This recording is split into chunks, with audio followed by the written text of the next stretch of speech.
What's up, y'all? 7-on-7 used to be supplemental. Now it's culture.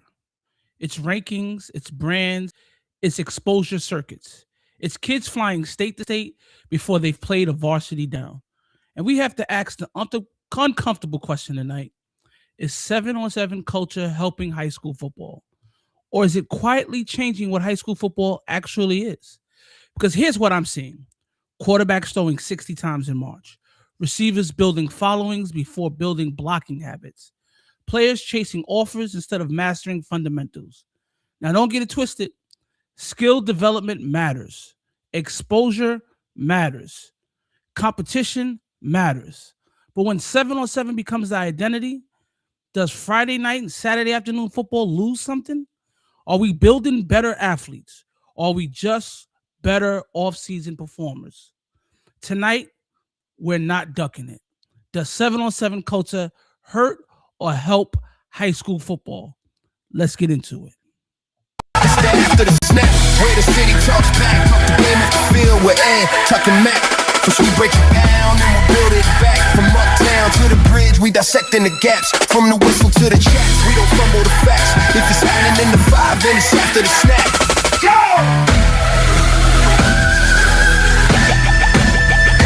After the snap. Hey, what's up, fellas? Y'all gonna get back on the screen. There they go. There go Tuck. There go Mac. What's up, fellas? Yo. Can you guys hear me? Yeah, I can hear you, man. We hear you. Cool, What's cool. up, Tuck? What's good? Chilling, man. Oh, sorry, little earthquake in the house just now. Apologize for that. Oh man. Hey guys, been a couple of weeks. We not in AC no more. We back in the regular setting, in the regular places. What you guys been up to? Doing well, man. Doing well. Last couple of weeks, I know the last pod that we did, you guys went to Atlantic City. It Yes, was sir. the Glacier Clinic for Atlantic City. I know we just dropped some content. There's plenty more content to drop as well, but we just dropped some content of the interviews, or one of the interviews that we did in the Connecticut, right? That was The Connecticut. Yeah, we was out in Yeah. Connecticut. We visited Atlantic City. Yeah. Yo, again, another great showing, man. Yes. Stuyvesant was out there. Lehman was out there. Truman was out there. APR again was out there. Chaminade, Kellenberg, Farrell. Rocco got this was talking the day we were there. Iona was there. Their coach was talking the day we were there. Obviously, Sheepshead and Hayes was there. I don't want to miss anyone, but a lot of New York City guys there. So some youth teams there again. Guys are getting out there and clinicking, man. So that's a good sign. That's definitely a good sign. Absolutely, man. It was good to see all those guys. That was my first time going to the culture clinic in Connecticut, man. Definitely a good vibe. A little more intimate than the one in Atlantic City. When I say, I just mean like smaller, like Do your thing. I wasn't. Oh man, oh, we gotta get a pulse alert. This guy, man. I was just saying. I was just saying.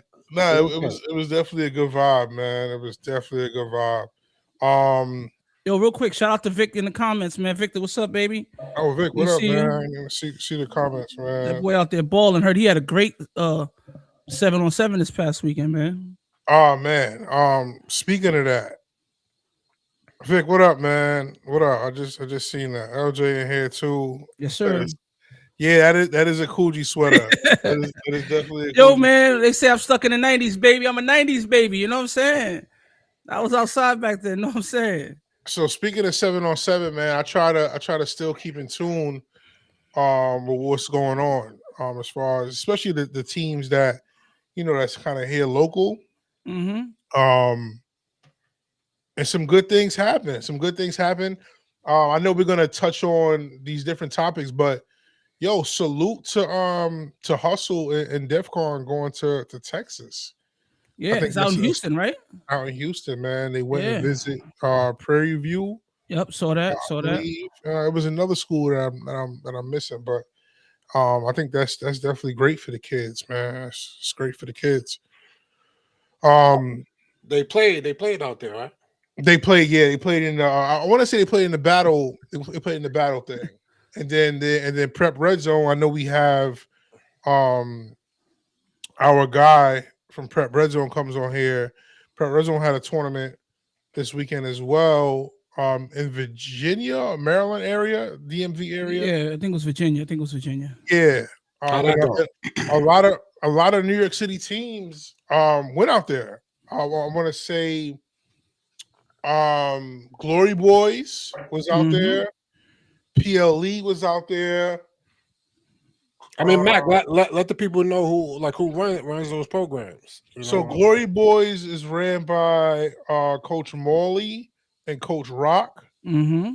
PLE, Coach Brian Ellis, Okay. and his staff is running PLE. Both two solid organizations, man. And I know sometimes me and Eggles we go back and forth about too many 7-on-7 organizations. And this is the first year in 7 years that Move the Chains didn't do one. But I think it's enough kids in the city for all of these orgs. We live in one of the biggest cities in the nation. And Yeah. to have all of these orgs, I think a lot of kids they don't just want to go somewhere and not play. This is 7-on-7 is optional. You know what I'm saying? And it should be a fun experience for the kids. So yeah, I think we have more than enough kids to field all of these 7-on-7 orgs. Ed, your thoughts? So I think it's always said that New York is such a huge place. There's so many kids out there that you can fill a lot of teams. I just believe that's a misnomer, right? I believe that there are, yes, New York is big, but the interest in football is not as big as the population, right? So every kid doesn't want to play football. There's some pockets of the city that aren't even nowhere near interested in football, right? And so it's not as many kids as people think, right? There could be, I'm making a number up here, 2 million kids in New York City. That doesn't mean there's 2 million kids that want to play football. Well, I don't think we're basing it off of the total population of the kids. I think it's more based off of the teams that have football, the schools that have football. So, I mean, I know you hate this, but the PSAL I think has 56 schools who have football, and they have to have a minimum roster of 25. So, if you just do that math without even including the Catholic school league, I think that's a lot of kids, man. No, I mean, the question is begged: is should there be 56 schools in the PSAL with football teams? I think that's not what we're here for tonight, but I think that's a question that needs to be asked. Are we doing kids a disservice when there's only 25 kids on the team? They might have 18 kids at practice. You know what I mean? And are we doing the kids a disservice where they can't get a quality experience? And then, Mac, you said there's enough kids, but are the teams competitive? so that's the thing. The word competitive is subjective, and I kind of go through this with Ed all the time. Because what is competitive? These teams can't compete within the city. I've been trying, I'm not sure. I got so much kind of things going on, but I would love to get within the city and even Long Island 7-on-7 orgs. You know what I'm saying? Just keep it kind of in house and see, if the teams kind of match up with each other. But then you can talk about competitives. Like there's teams and organizations out there, they take this shit like super serious. Like Cam Newton has his program. It's free for all of the kids.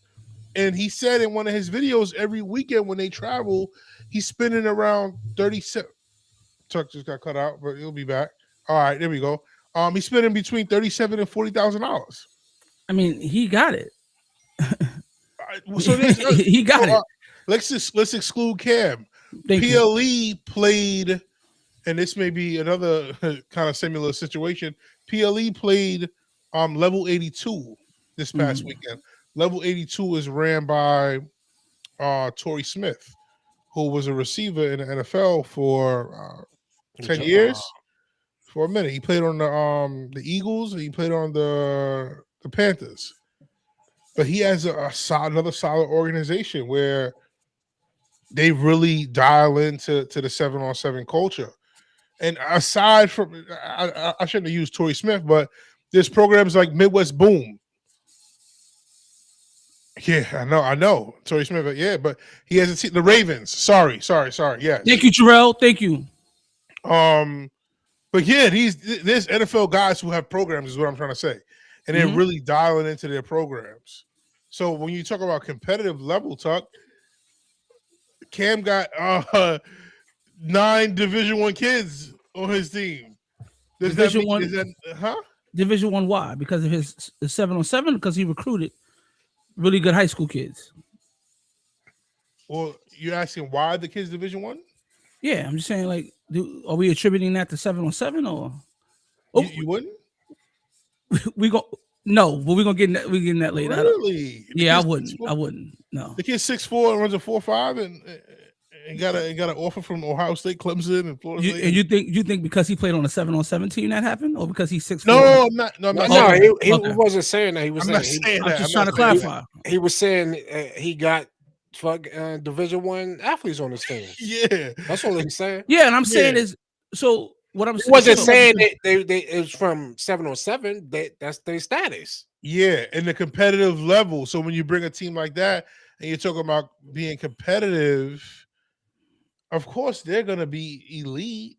You know what I'm saying? But that doesn't mean that a team that has local kids on their team that they're not competitive. They're just not on that level. It's just like high school football. It's different levels. Yeah, absolutely different levels to it. Absolutely. I agree completely. That's why. So I just dial it back to. That's why I say. That's why saying competitive is subjective. That was my point. So having an all city, because we do have an all city roster, correct, in New York. Yeah. Why not use those kids and put them on one team? You can. I think there are programs in New York City that has a couple all city kids on their team. But I wouldn't put all on one team. You just said Cam got how many Division I players on his roster? 9, but his situation is a total different situation. So New York City can't build a team like that? No. So then this becomes my problem. Why are we even bringing up a team like that then? Like if that's not our real situation, why are we even talking about them? I think because our kids are going against that team. I understand that, but I think too many times we try to compare ourselves to situations that don't exist for us, that don't exist here, right? Like and this goes back to another conversation we had about kids and chasing off as well. The freshman kid over in Florida got a Division I offer, or the 8th grader in Florida got a Division I offer. He was playing youth football. Yeah, but he runs, a 4.4 at 13, and he's this big. He's super fast. We compare ourselves to unrealistic situations and then expect the same results or put upon pressures to have those same results, and it's not really possible. Yeah, I mean, so that's another thing. It depends what you're doing 7-on-7 for. Well, what is 7-on-7 for? As for who? The coach or for the players? As a coach. Okay. So what most coaches do for 7-on-7? Everybody has different objectives. There's some guys who coach 7-on-7 that don't coach regular football. You know what I'm saying? And that's their thing. I mean, just to bring it back to what we were saying, Cam doesn't coach high school football, but he coaches 7-on-7. Here we go again, back to unrealistic situations. So Cam is a former NFL football player. Cam is a former Heisman Trophy winner. We're not talking about the individual. Just name the Heisman. No, you did. You said Cam doesn't coach high school football. Name the name the former NFL players in New York City who don't coach high school football, who have a 7-on-7 team, and then we'll compare them to Cam. I don't know too many people out of New York City that is a former NFL player. Okay, so what I'm saying is, again, back to the comparisons. Like, yes, Cam is doing it. Cam is an isolated incident, right? He's not the norm. There are more people out there Okay. that are not coaching high school football that have 7-on-7 organizations. Are they doing a good job? Are those kids? You saying Are those yes? kids what? Are Their those programs kids developing? those they're winning. Midwest Boom, the Midwest Boom, who's really good, they're winning, and their coach doesn't. One of their coaches, one of the guys who won it, doesn't coach high school football. So what you're saying is that as long as you're a winning 7-on-7 program, who cares if the kids develop? Well, we're talking about motive. We're talking about different motives. Some people use it as a way to develop.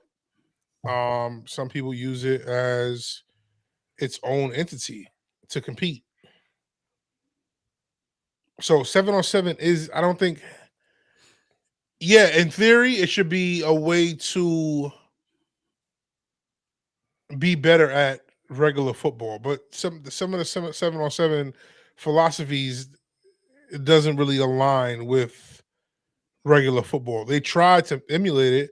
Like the quarterback, they give you a count, and that's supposed to emulate the pass rush.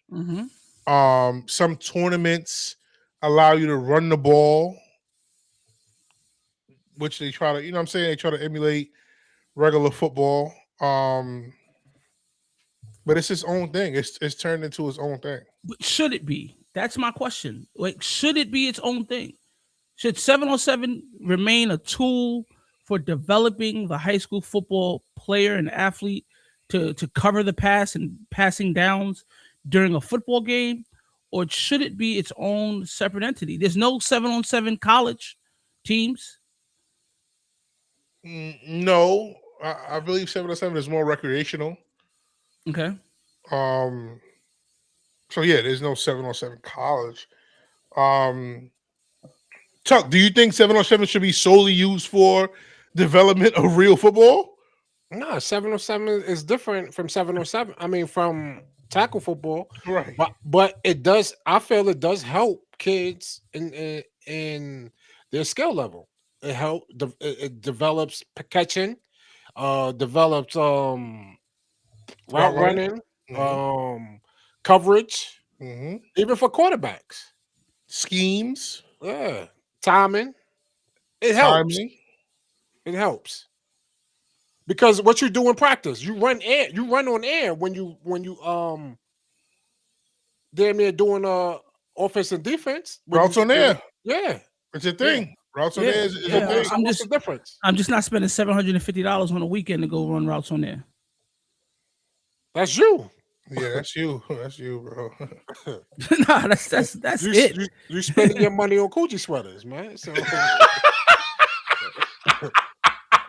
Yo, and on that note, when I said I was a 90s baby, I meant in heart, at heart. LJ, I am 28 years old. Right? So I was born in the 90s baby, but 90s baby at heart, man. I was, I feel like I was outside in the 90s. But go ahead. So you don't think that 7-on-7 is an experience for kids, Ed? I think it's an experience, but is the experience more important than developing your craft for your high school season? Like, I think guys are not gonna like this, but I think we've lost some of the purpose of high school athletics. It was about building friendships, lifelong bonds, teaching lessons. Is 7-on-7 doing that, or is? I think so. I think especially when you go on the road and you take your group and you guys are staying nights at a hotel and you have like some team bonding and chemistry, and you guys go out to eat and you build that brother-like relationship with kids who are probably not on your high school team.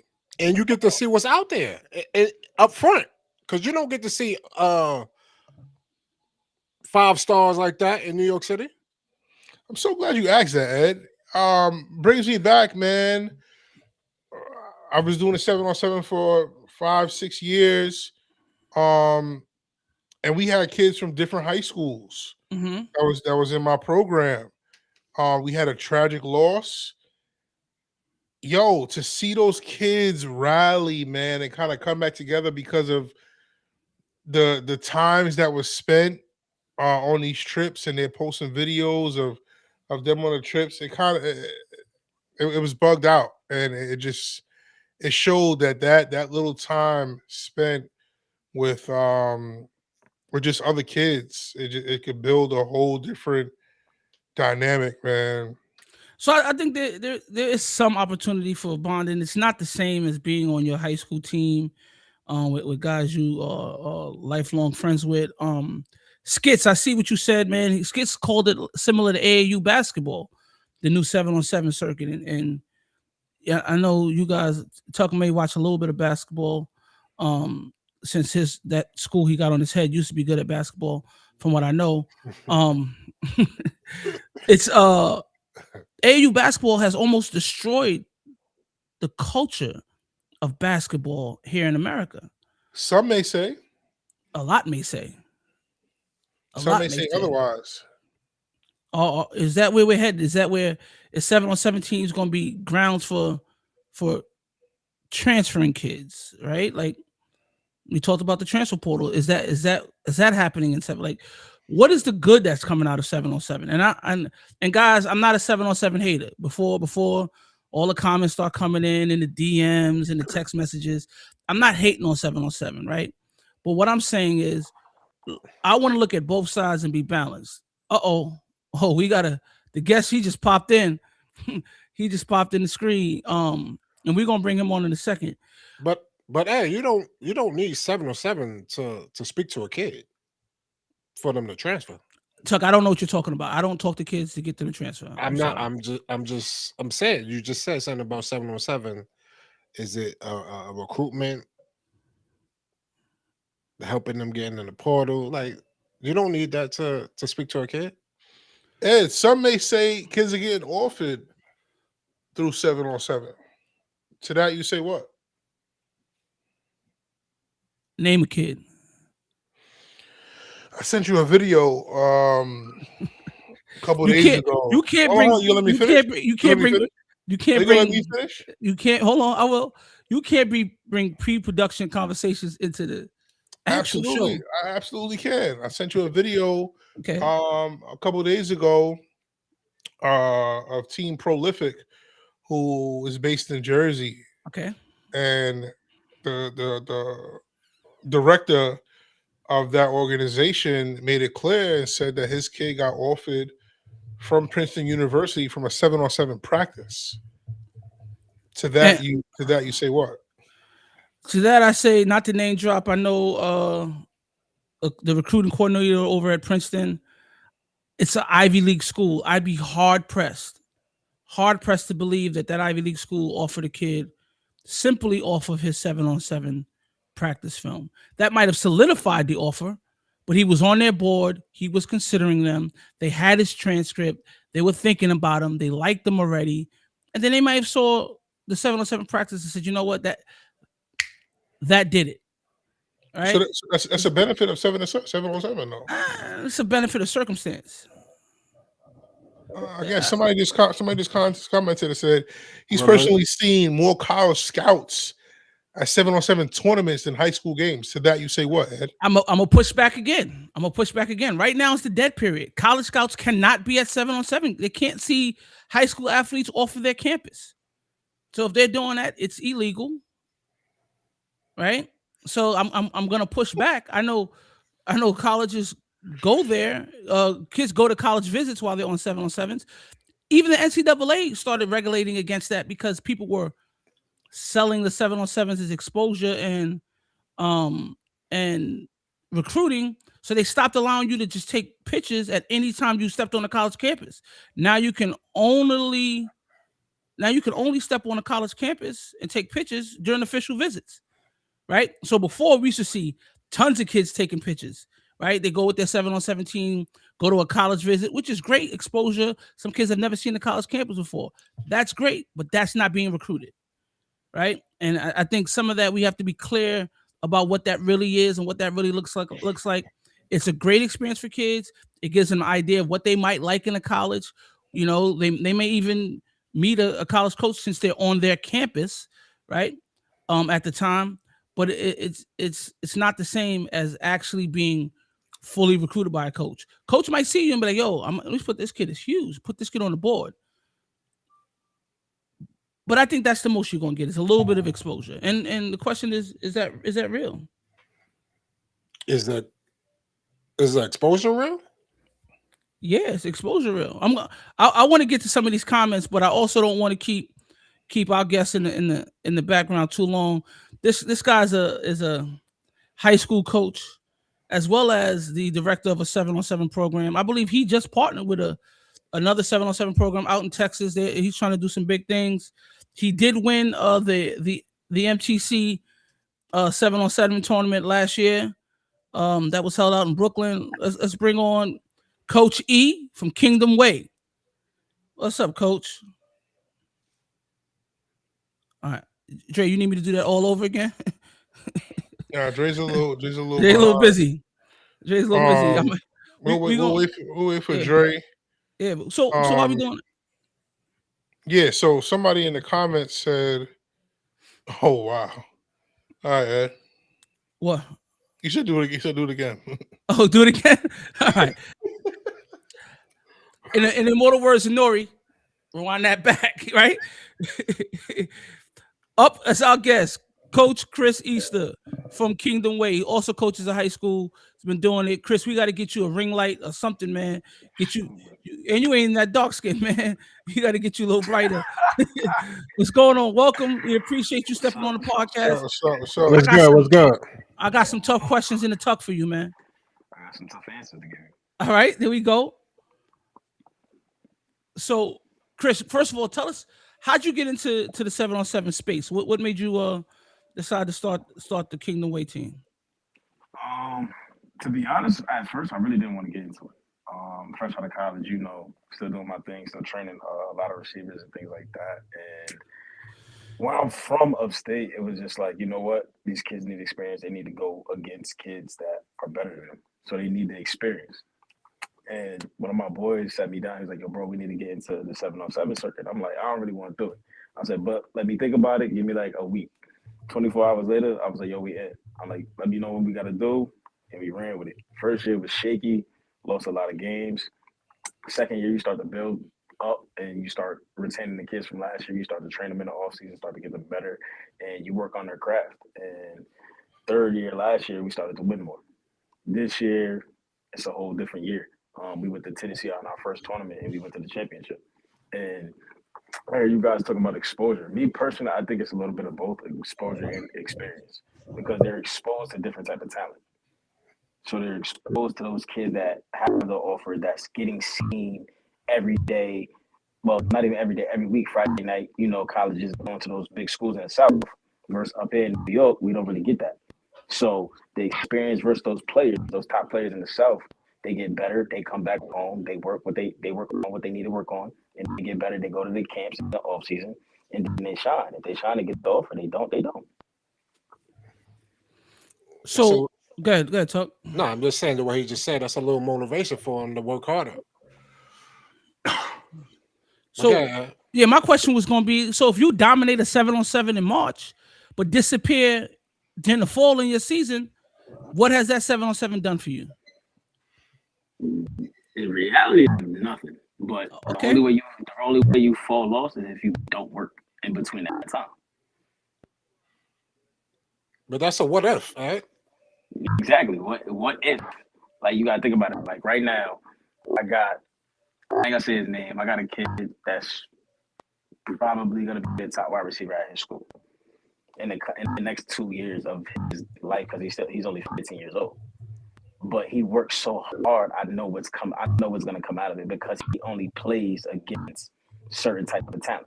That's gonna make him better in the offseason.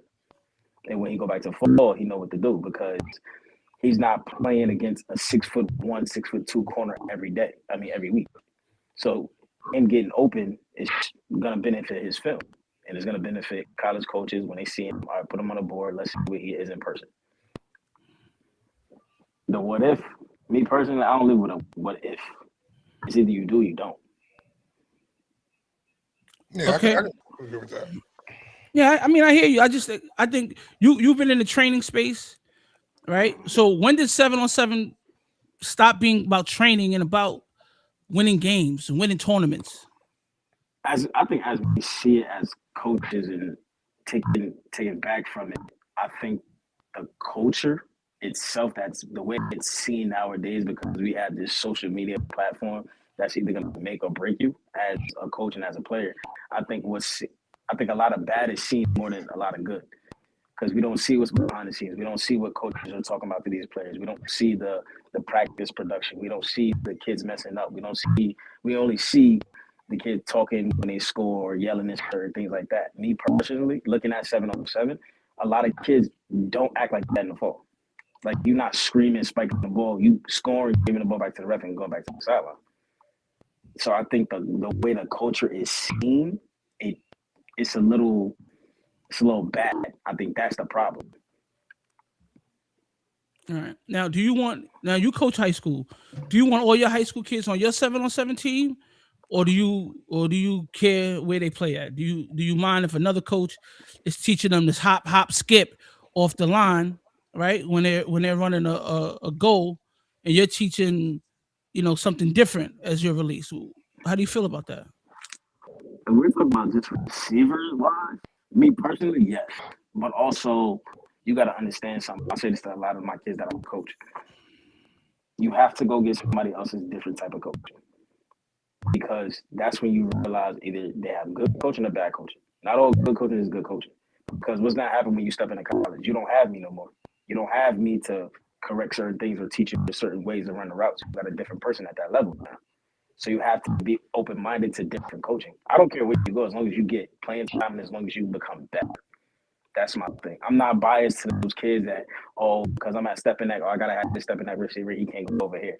Even though what did happen this offseason, right before our season did begin. And I'm gonna talk to you about this off camera, so I'm gonna tell you the coach. So I got the text from the player and his father. Dad is like, yo, he can't play for you or whatever.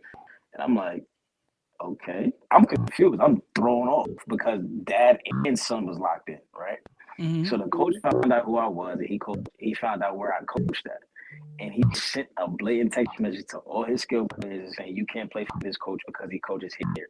You guys can only play at this organization and this other organization. And I said, okay. So when you have high school coaches dipping into that type of realm, it does show differently in some opinions. That's how I look at it. Was there bad blood beforehand?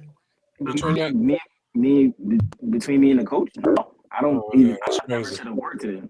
I never said a word. I probably shook his hand. He said, "Good game," and that's it. Yeah, that's crazy. So, okay, do you think high school should have their own 7-on-7 teams for this, or what's your thoughts on that? I know in the off season some coaches do have those.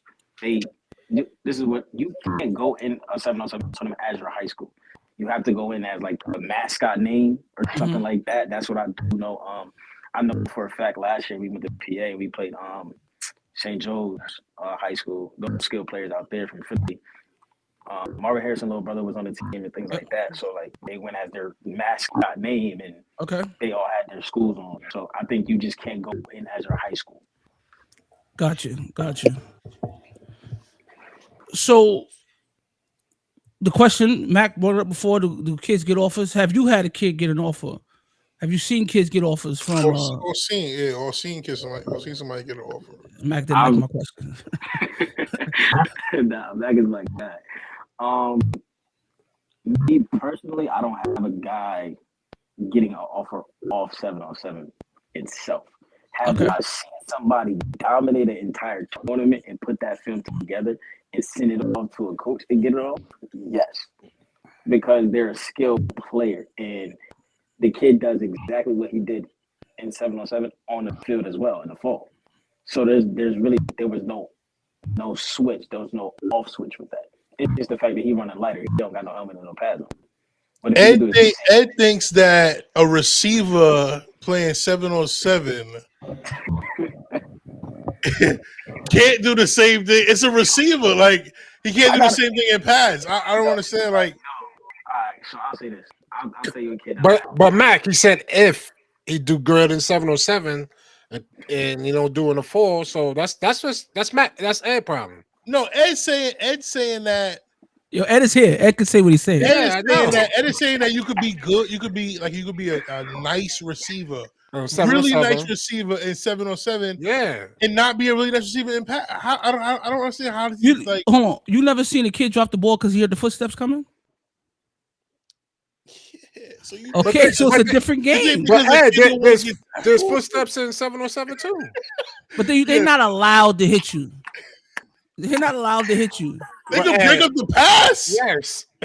Footsteps is footsteps. So that's what we being serious. We're being serious right now. Yo, Ed, I don't Ed, understand. it's a little contact in 707, man. It's A not- little contact. It ain't full Yeah. contact. And Angel, you were making some great points, and trust me, we're gonna get to some of your points, man. Great point, Angel. The QB play. Yo, honestly, yeah. So the QB, I can see a kid. Well, I've seen kids be really good at quarterback in 707, and he probably no. I agree with you there. I agree. He's not so really. That's different though. You have pass rush. There's so much other things that go in with quarterback play. Kids don't move the same in pads sometimes that they move without pads on. Kids barely move. It's true. I can agree to what Ed just said because some kids do act different than out of pads than in pads. It's some dudes that get in their shirt and shorts and go crazy, get in the pads and get strapped up. That is a fact. Yeah. That is a fact. Right? Like me personally, because I coached the kid for the last 3 years and stuff like that, he does exactly the same shit in pads and in sevens because he plays those two positions. So he knows what to do. But you also have kids to where you can be confident as hell in short shirt and can't be confident in pads. Hey, Chris, does his name start with a G? No. Okay. Now, you know what I'm talking about. I was gonna say just again, like you've seen kids that play flag don't necessarily do good at tackle. Like it's a kid that's a body catcher in 707 is not going to be a very good catcher in football when the ball is bouncing off his pads. There's a complete difference, coach. Complete difference, Mac. I think it's this. Like when we talk, so there's flag in the 707. Me personally, I feel like if you play flag, I feel like all girls should just play flag because they're getting recruited off that. I feel like no boy should play flag. That's just my opinion. Hold on, Chris. The thoughts and opinions of Coach E on this platform are his and his alone. If they seem to be sexist, chauvinist, or anything that might offend people, that can come from us. We do not condone that. We do not support it. Back to Chris. Go ahead, Chris. I'm done. That's just my opinion. I feel like boys flag, like if you're young, if you're between the ages of 5 and 8, all right, flag, develop them, get them with the movement and stuff like that. But after that, I feel like some should start to develop the kids all in season training. Like I don't think you should play 7s and 9 and 10. That's just pointless because they're not really developing kids at that age. I was going to ask that next. You should train the kids between 9 and 12, right? At 13, start to get a little bit more into 707 into actually different tackle programs. Because we got all these tackle programs nowadays to where they're traveling left and right.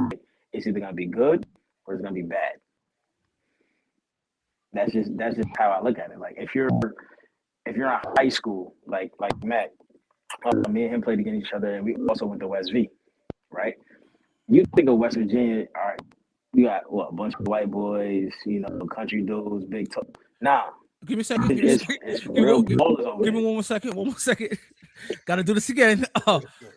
The opinions of Coach E do not reflect the opinions of After Snap Podcast or Sage Media Solutions. We embrace all races, all creeds, all colors. Yeah, man, get your bid. I'm done. But it's not. I'm not even like being racist or sexist or anything. But I'm just going off what we are in now because girls' flag is becoming so yeah. big. My niece, they didn't have that. My niece plays flag too. Like she told me all the time, she's like, I don't want to do cheerleading. I want to do football. So it benefits her watching my older boys play because she's like, all right, coach, uncle. She calls me coach on the field. I don't know why. But she's like, can you teach me how to do certain things like that? I said, okay, cool. But you have to understand there's a difference between players that just play in the off season and people that want to develop themselves. Like like a lot of kids don't train. They see the accolades and the results of somebody getting an offer. Oh, this kid got an offer, and I think that's what's wrong with our world now. Like they're so fixated on going on Twitter, oh, I gotta receive the offer, da da da. Like dudes in 8th grade getting an offer, bro, that shit's not even committable yet. Woo! Talk about it. It's facts though, because I'm gonna say this right now, and I really wanted to get up because I seen y'all talking about this. Hold on. They're gonna call you a hater, so just go ahead, get ready for it. It's coming. I don't care. Yo, dudes hate. It is what it is. But the thing about this whole transfer portal and these younger guys committing to high school, no college coach cares about where you committed high school at. No college coach is gonna be like, oh yeah, he committed to this high school. No. What did you do in the 4 years you was at this high school? Did you produce numbers left and right?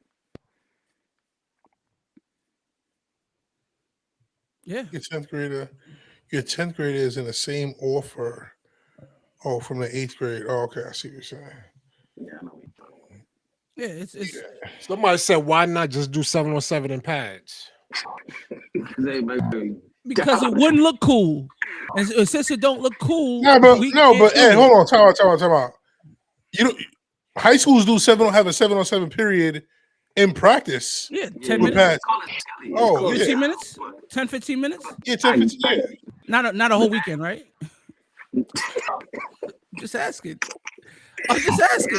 It's different. I know it is. That's what I keep trying to say. It's different. It's no longer a tool. It's its own sport. Yo, so Ed, let me ask you, what do you think about colleges having 7-on-7 tournaments? And why do they do it? Please say it's a money grab. Go ahead. Colleges, all the big time schools.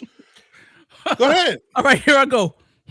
Colleges do 7-on-7 tournaments so they can get kids to their campus, so they can get the measurables eye test on them, right? Since they can't go to 7-on-7 tournaments, I like the way I tied that back in. Since they can't go to outside 7-on-7 tournaments, they know that you guys want to do that, so they bring them to their campus and do it. I think that was a good answer. Hey, Lau, you was late to the show, man. We're gonna deduct some of your bonus points for that. But yeah, Mac, I hear you. 7-on-7 is a tool. Yes, college coaches do 7-on-7s, but they don't invite I don't know, the Midwest boom to it. They invite Sheepshead Bay. They invite Lincoln High School. They invite Erasmus Hall. They invite Step. Hey, you a coach, right, Ed? I like what Coach Angel's talking about. Hey, you a coach, right? Yeah, I'm listening. You participated in 7-on-7? Yes. What do you mean? Have you ever participated in 7-on-7? Yes. With your team? With my high school team, absolutely yes. We have done that. Why? Because it was a tool for us to get better. We played linebackers. We didn't have 7 DBs on the field. Ed, I didn't say anything about linebackers or DBs. Yeah, I don't know why you jumped to that. You know why I jumped to that. Everybody know why I jumped to that. I just asked you a simple question. That's a great question. Hey, I'm not here to get interviewed. I'm here to ask the questions, right, guys? You take your kids to you know what? Actually, last year I saw Hayes at Rutgers 7-on-7. We were there. We were there. We were there. We went to Rutgers. We go to Rutgers every year. Yeah, I know. I was watching. I was watching the games and stuff. You know, I was enjoying New York. Y'all do New York Jets too, right? We do the Jets. Great facility. Kids to see what a college facility looks like. It's a great experience. Oh, okay. Great experience. Gotcha. Stony Brook. Stony Brook don't have a 7-on-7 anymore. Last one they had, we won, but that's that's not neither here nor there. Oh, okay. Wait, are you bragging about winning a 7-on-7 tournament? So Angel, when you say 7-on-7 is part of the culture, he's right. What do you mean? Tell me what you mean.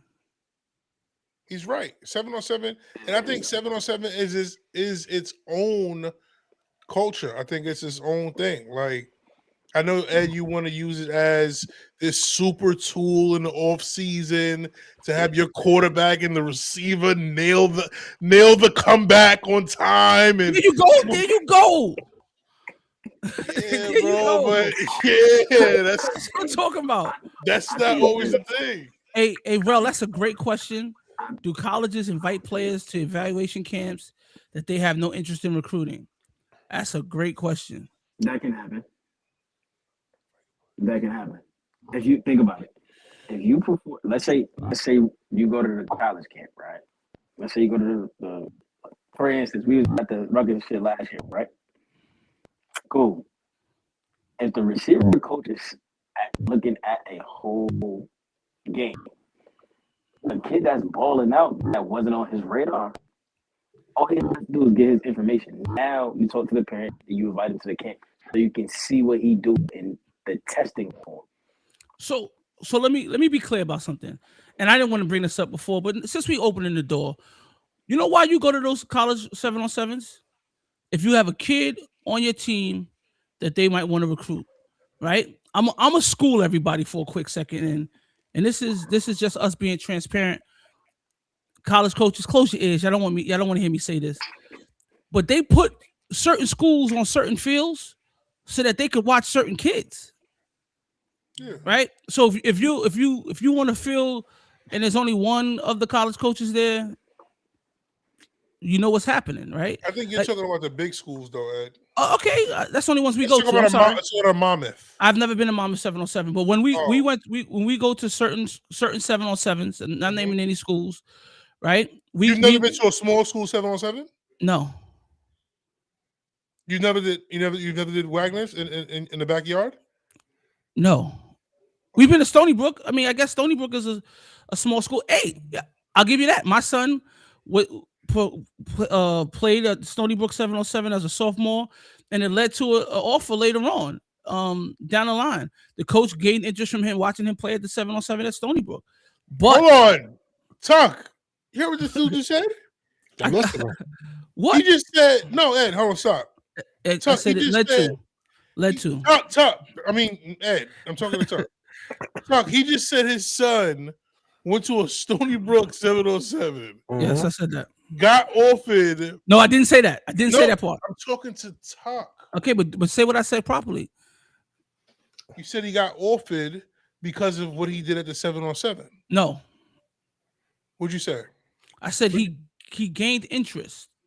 You didn't say that. Yes, I did. Yes, I did. You didn't say that. We'll play it back. You didn't say that. I can play it back right now. That led to what? Interest. He eventually, the guy that offered him wasn't even at that school no more. He was at a whole nother school. So when did you say offer? Because I heard offer come out. I know because that's 3 times. You know the problem. Know what the problem is? Y'all chasing offers. That's all y'all want here. You know what I'm saying? You said it. I said he gained interest that led to an offer. You did not say that. Hey, chat. Chat, please. Did not say that, chat, please correct these guys. I hate what we got to do. Why y'all always want to gang up on me though? What did I do, exactly. Somebody just commented. If he was put on the board from 7-on-7, that is a positive out of 7-on-7. Like, it is at the colleges. That's a different animal than the March tournaments. That's a different animal than you guys going to West Virginia. Thank you. No, he said you did say offer. I did say offer. I said he got interest from that 7-on-7 that led to an offer. Is what I said. That's what I said. Skip said absolutely what I said. Thank you, Skip. Appreciate you, bro. So, like I was saying, it's college 7-on-7s to me are different than these other 7-on-7 tournaments. And I'm not again, I know it sounds like I'm knocking 7-on-7. I'm not. I'm super interested in how 7-on-7 works. I want to learn more. I'm actually going to be spending some time to meet with someone who I think is really good at 7-on-7s and learn some more. And you never know, you might hear me jumping in the 7-on-7 situation next season after I learn a lot more about it. Angel's going to tell me more about the culture. Angel just made a great point. He said colleges are at all the big 7-on-7 tournaments, i.e., Pylon, Battle, etc. I'm not there. Say what? I'm not there. I can't comment on that. He said don't compare the backyard ones to the big ones. Yo, great point. Have you ever been to Battle, Florida? I have not. You know that. Have you ever been to Pylon in New Orleans? I have not. You know that. well, there it goes. There it goes, Tuck. You know what I'm saying? You know what I'm saying? Yo, he's local. He's local Anyway, with just the came from 707. Tennessee. Were you there, Ed? They just came from Tennessee. Were you there? No, I wasn't. Mac, I was in spirit though. I was in spirit. Mac, he's a local 707 guy. He's a local 707 guy. You don't step on a plane. That's the problem. That's the problem. Yo, Tuck, we found out over the last 5-6 days, we've been going back and forth about this. We just nailed it on why Ed takes his stance the way he does. He hasn't been on a plane. Ed, you know what? I'm gonna give you guys your 5 minutes. Go ahead, do your thing. Go. Ed, don't worry I'm coming about back. it. Don't worry about it, big bro. I'm gonna go ahead and find out. And book his ticket, Mac. Book his ticket. Absolutely, I have to. I'm gonna take care of your ticket. I'm gonna find out. I'm gonna look at battle schedule. We're a little late. We in March. I think it's still rocking. I'm gonna see when battle is doing their next 7-on-7 and where. I could take a look at Pylon and see what they got going on. And we're gonna take a ride out there. Not a ride. We're gonna get on a plane. We get on a plane, and maybe that you'll appreciate it more. You'll see more. You'll learn more. And then we can probably revisit.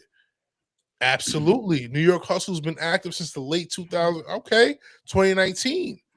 I think they're sponsored. They're sponsored by Battle. I believe so is PLE. So you guys got about 2.5 more minutes of this run you on. You got about 2.5 more minutes of this run. I think you have to expand your palette. I think that's the issue that we're dealing with right now, and that's okay.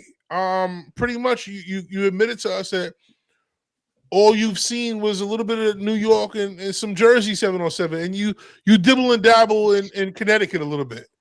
But expand, Mac, I think we gotta come back to this when he do, Oh no, get on the plane. For sure. And Coach E was just trying to explain to him what was going on down in Tennessee. Ed just grazed right over it. Paid it no mind. That was some bullshit, yo. Like, you paid it no mind, dog. But that's the problem. You got 10 more seconds. 10 more seconds on this. That's the problem, man. We definitely gonna get you around some real 7-on-7 ball. And Hustle the Godfather 7-on-7.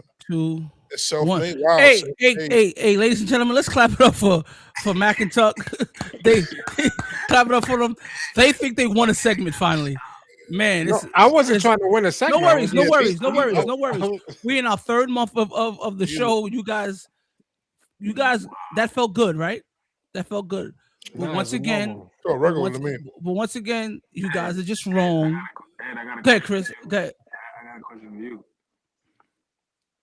Why don't you like 7-on-7? Good question. So that's not. I've never said. Because you coached it last year. You had a team. I swear you had a team. He did have a team. Yo, it's crazy. I don't think we don't talk about that enough. Actually, you guys are hilarious. This is not Get Ed Day. You know what I'm saying? You had a team last off season. So let's go. Let me address something. So here's what I think, right? And again, some people are not gonna like what I'm about to say, but there's some teams out there that are upwards of $900, and then kids have to pay for their tournaments on the weekend and their travel. Parents may be spending $2,000-$3,000 in the off season on 7-on-7. 7-on-7 stuff that their high school is going to do anyway. What I suggest they do is take that $2,000 to $3,000 and invest that into off-season training, maybe into nutritionists, meal supplement plans, meal prepping, things like that could really help their athlete go to the next level, right? And I'm not knocking 7-on-7. I'm not. What I'm just saying is in the hierarchy of things that an athlete needs to do to play the game off the field the correct way, 7-on-7 is a little lower on the totem pole. That's all I'm saying. It's not a knock. Oh, okay. I get it now, man. So it's more Thank you. So I know somebody right now. You said the $2,000, correct? Yes, a lot. Yeah, and I made up a number. I don't know anyone. I'm on a two sides. I'm a 7-on-7 coach, high school, and the trainer. So I'm on both sides.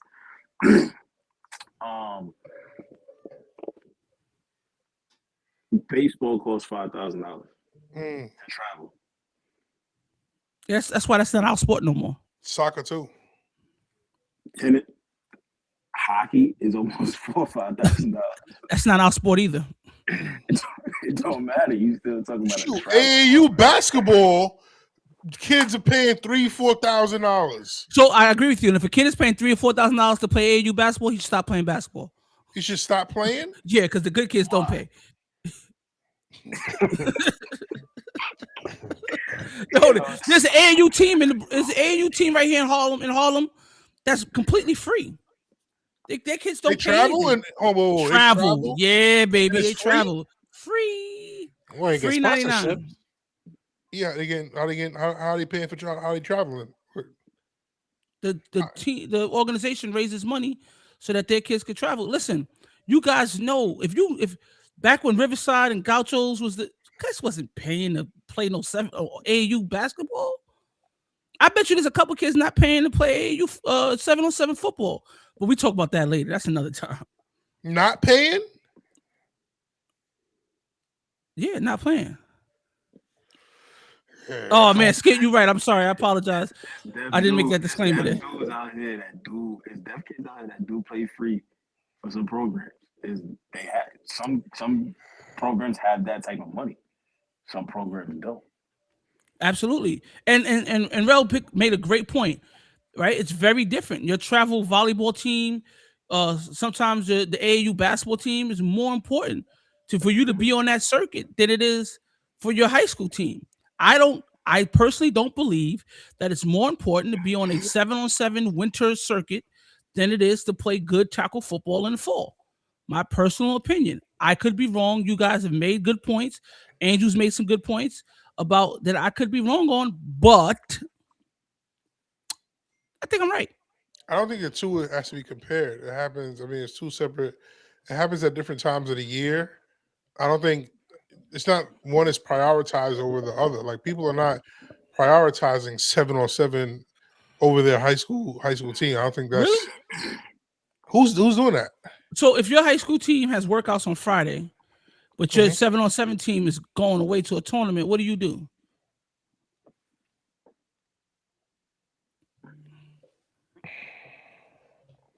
Do you stay and work out with the high school team, or do you go to your 7-on-7 tournament? That's a good question. And just to let you know, at Cardinal Hayes, we support our kids going away to their 7-on-7 tournaments. It's the off season. We don't mind them playing 7-on-7. So this ain't a personal thing, right? Like right?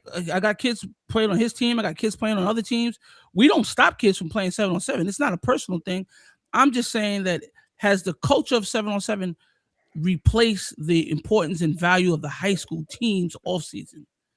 So we just had kids go on a trip, and they were fortunate to do both because they didn't leave until Friday night.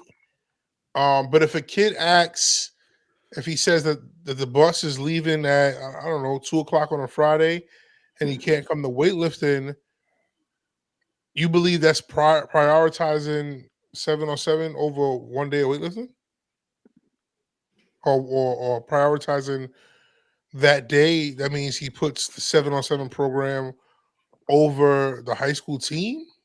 I've always been taught that you don't answer a question with a question, so I'm not going to answer you. I'm going to let you answer my question.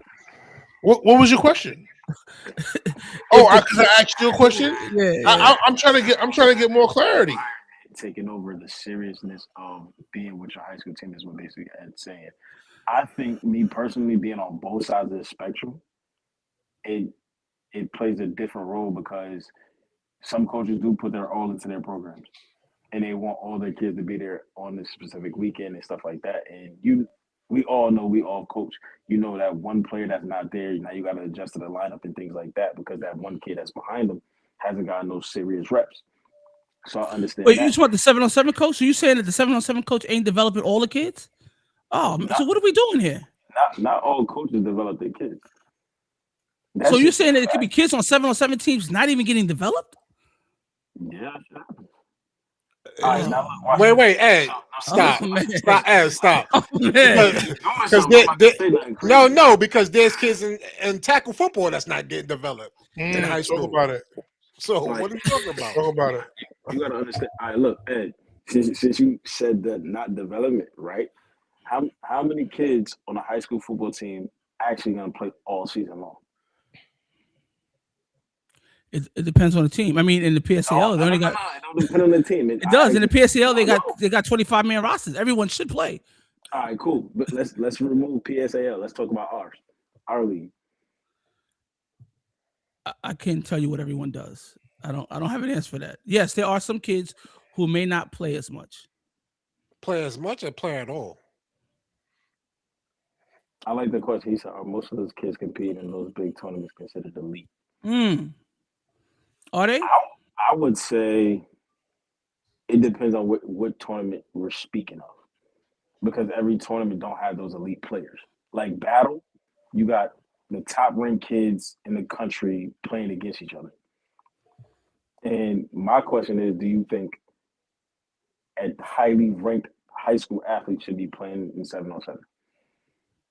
Yeah, why not? See, again, I know I've taken a stance where I've asked these questions and it makes it seem like I'm against 7-on-7. I'm not against 7-on-7.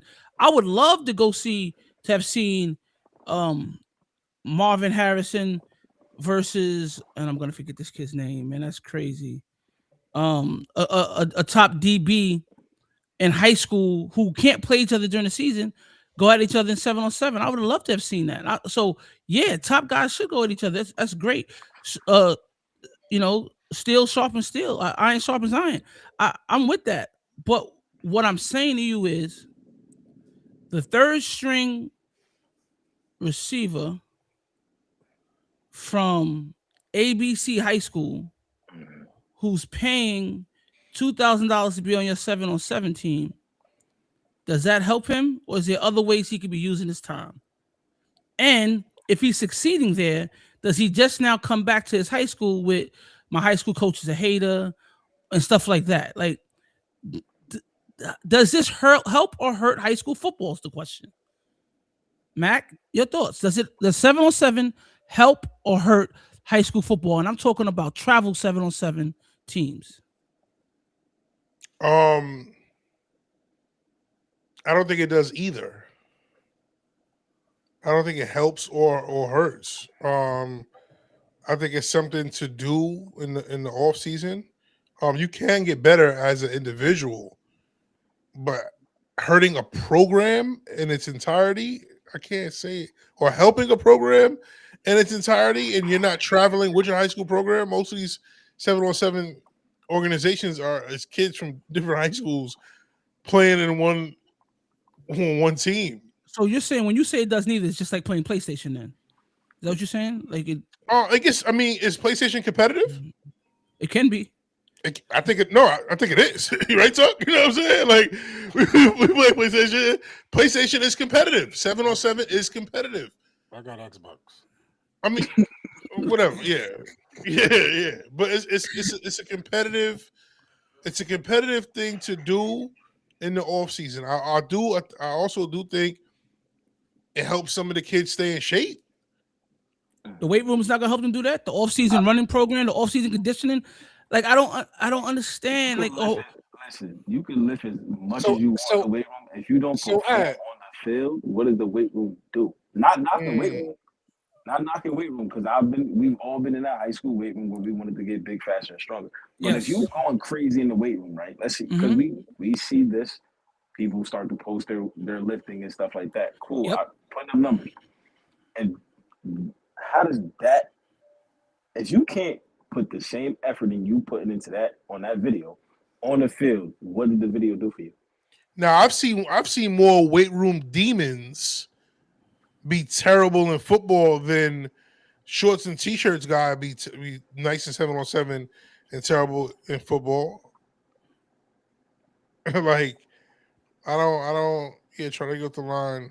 Trying to get it off the line. It sounded effects. What's I talking about? I get what you're saying. I like that shit too, because you see videos where dudes be talking. That shit is dumb. It's dumb as hell. Okay. We gotta wait a minute. Oh, okay. Now, Ed, to your question, I think when high schools get together with their high schools and do 7-on-7, does it hurt or help? I think it helps. Okay, so it helps. So what you're saying is, I want to rephrase what you're saying. My understanding of what you just said is that 7-on-7 only helps when you're doing it with your high school. Is that what you said? And you said that. No. That's what To it answer sounds your like. question, He to did- he answer your did- question, no, I did not say that. You said it. You said that. All right, look, now watch this. Oh man. Now, when Mac had his team, right? When Moody Chains was doing their thing, right? We was all in West V. You know all the kids is from New York City though, right? But everybody goes to a different school. Mm-hmm. But like Max said, it helps them because they build a bond over the years as friends. Absolutely. Because you got to realize everybody's from a different area. Everybody experiences different life things. So everybody's forming a bond over time. Does it help your skill positions? Definitely. Mm-hmm. Does it hurt a little bit? Yes, because they might be spending a little bit more time away from high school team activities and going to the comment where some coaches do try to recruit kids to their high school. That's just the nature of what we're in now. Yeah, Papa And I Chubbs think broke that up. that is the wrong thing to do. Like me personally, I don't do that shit. I don't care where you go to high school. It's some coaches in my ear, yo, you need to get this kid. No, the hell I don't. He's gonna go where he wants to go. Not saying my staff does it or the coaches that I'm coaching with, but I've heard coaches and got texts, yo, why didn't you get this kid this step? Because I don't have to. because you got to understand, like a lot of people definitely parent wise, people think just because they're in a good 7-on-7 environment and their scheme and the coaches throwing the ball or calling certain plays doesn't mean that's going to go to the high school as well, that they might want to get recruited to, because that scheme over there might not fit your son. So they don't go ahead. know. They don't know what they have at the high school. I'm very careful. Skid, don't help him, Skid. I was going to catch him. It was crazy. Skid, I was going to catch him. I was going to ask for permission to treat him, like a hostile witness, but I backed off. Hey, but Chris, great point. The scheme at the 7-on-7 may not translate to your high school. So did all that development you did in that 7-on-7 program go for naught? Because it all depends on the offense that you run in. Because that's what I'm saying. A lot of offenses nowadays we are spread, but you also say a lot of teams feed their running back more than their receivers. But it also depends on your situation up front. Because if you ain't got a line that can block and hold those pass protections for 4 or 5 seconds, your receiver's not going to get the ball. Well, speaking of line, what are we doing to help those guys develop? They have big man challenge. They got big man challenge. Well, what 7-on-7 program got a big man team? Not on this side, but there's a lot of programs that do. You'll be surprised. Like I said, Ed, and those are the ones that's in the weight room, man. No, but Ed keeps making these kind of comments. I gotta take him on a plane because there's programs out there that have a big man team as well. Okay, now name the New York State program with a big man team, please. They're in the weight room, man. Excuse me, hold on. Talk. The question's for Mac. Mac, I'll wait. Go ahead. Be Great did a whole league last year where each high school put their team in and their linemen in, and they had a lineman challenge. Were you there? So high schools did it. Okay, great. Name a non-high school program. I'll wait. Hustle had it. Great. The Superiors got it. Who?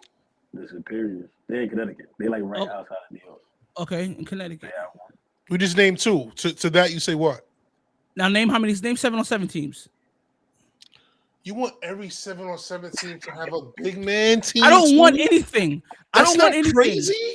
No, I don't want anything. I'm just saying that's not 2 crazy. big man teams. They went for money. I didn't spend no money. Yeah, he started with money. No, I started about see I go. I started about investment. I started about investment and value investing. Investing your money in a valuable thing to help you off season. That's what I talked about. Hey, there's more skill players than there are linemen out here. You gotta think about how many skill players do you see at a camp? When you go to a college camp, let's just say you just a parent. How many receivers you gonna see there? There's a lot. Right? You're right. You're absolutely right.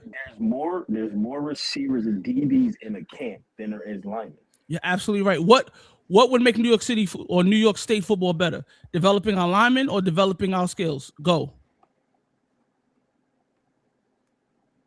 Skill. What? We got more skilled players in New York City than linemen. You don't think developing our line plays what separates us from being national programs here in New York? You don't think that's what separates us? Is that our line play is not at the level that it needs to be? We don't have the corn-fed South dudes up here. We don't have the height. Oh, we got big dudes, man. We got big dudes in New York. Name one. Name five right now. Name five big linemen. Can't. Guys, stop. Name 5 6'3" plus linemen right now. Carlos Taylor, Gabriel Dorville, Josiah Ugabugo, Jamal Malcolm, and they're all from Hayes. My bad. And then the kid, what's his name? Dylan from Iona. Name all their schools. I just said Dylan from Iona. The other 4 kids came from Hayes. So that was from or they're at Hayes. I hate. Don't do that. They're at Hayes. Don't do that, Chris. They're at Hayes. And those guys are all 6'3" or bigger. But lineman is. Mac, I just said name 5. You gave me your school and one other school. You gave me 2. And how big? Because I just named kids off the top of my head. I just named the kids. There's a kid. I don't know his first name, but his last name is Weeks. He's at E Hall. The kid battled at E Hall. 6'3" kid. The kid Taz who's going to E Hall. Right. I don't know everybody. Hold on. I'm not done yet. There's the kid. What's his name? The kid. He's at Eagle. He's a lineman at Eagle. Who's a big kid. There's tons of big kids. Mac just had Big O, who was 6'3". We have big kids in here. You got the left tackle from Yonkers that just committed to Boston College. Yep. There you go. You got him too. But what I'm saying is they're kids that have the size. We got to get some of them off the basketball court. Gotta get some of them off the basketball court. I think basketball helps their footwork though. It does, but not when they don't want to come play football after, right? So you got the kid at St. Anthony's, Justin Joseph. There's plenty of big kids playing. And somebody commented that says 6'3" is small.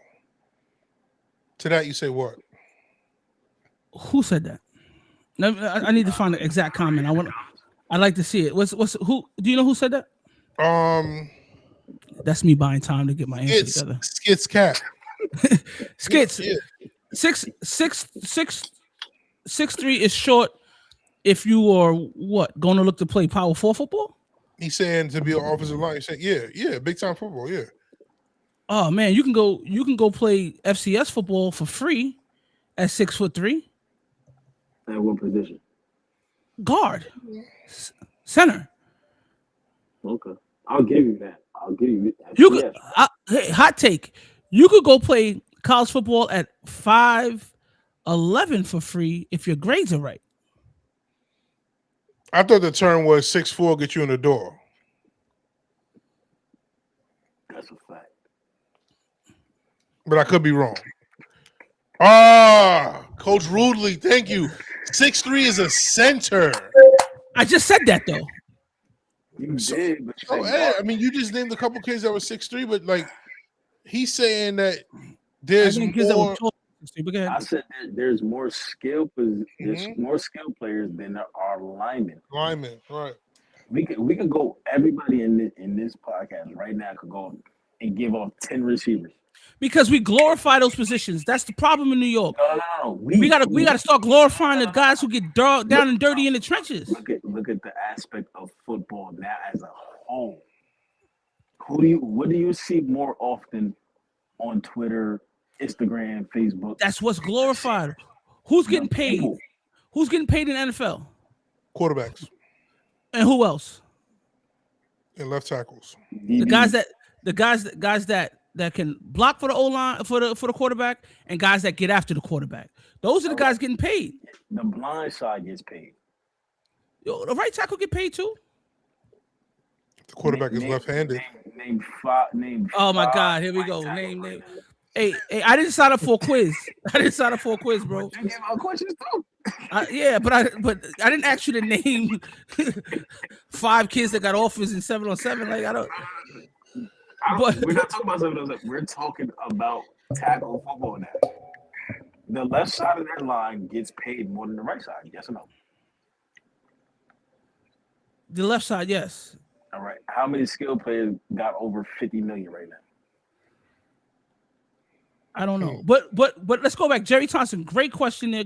Let's go back to the question, because what is more beneficial for New York City football, building the linemen or building skill players?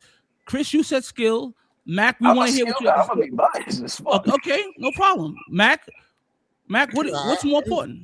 No, definitely. Well, is it an either or question, or can I add? Yes, yeah. You gotta get off the fence. You gotta take a side. So, all right, cool. I think developing quarterbacks is the most important thing right now. You feel me, Tuck?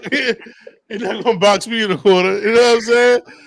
I think developing quarterbacks is super important right now. We're at a very high need of quarterback developers. And as a quarterback dad yourself, what do you have to say to that? We need linemen. We do. We do. Because you know what? If you can't throw the ball, but you can run it 3 yards in a cloud of dust, you can win the game running the football. I know a team that won a state championship and they ran for 3,000 yards, had two kids that were 1,500-yard rushers. Right? Recently?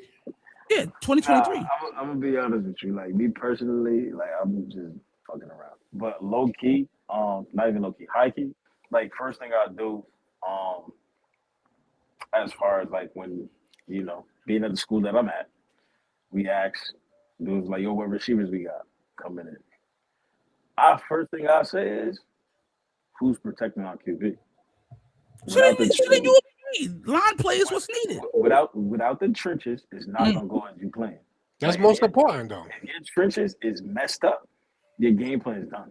That's just the reality of ball now. But the glorified positions are skill positions because we see more of them. But also you gotta understand, like where we come from, New York City itself, we have undersized linemen. So you have to work with what you have as well. Our linemen are just playing the wrong sport. You gotta walk into the basketball gym and say, yo, you, the 6'4" center, come here. You're not playing the center in college. You're not playing the 4 in college at 6'4". Come learn how to put your hand in the dirt and play this football. That's what you got to do, because those kids are walking scholarships if they go play football. That's right. Like I played with a dude in college. I was in JUCO in California. He was a tight end. He was 6'7", but he was slow as hell. Mm-hmm. Like he didn't want to give up the tight end position at all. Like he couldn't get to the ball. Our coach sat him down and set it right in front of me. I knew who the head coach at this specific college was. He was best friends with that coach. He said, if you go to tackle right now, I'll give you a full scholarship. The kid was just like so fixated on tight end. And I'm like, bro, you 6'7". Like you walk in the door, you get a scholarship. That's how big you are. Like you got it, but you have to be able to understand, like, if you slow get into the ball, you're not gonna get a scholarship. If you block, you're gonna get a scholarship. So I understand what you're saying, Ed, but you also gotta understand, like, it's not always just us persuading a kid to come play football. You also gotta go above him, the kid itself, to the parent, and make the parent understand the vision as well. Because not all parents understand that vision. Absolutely.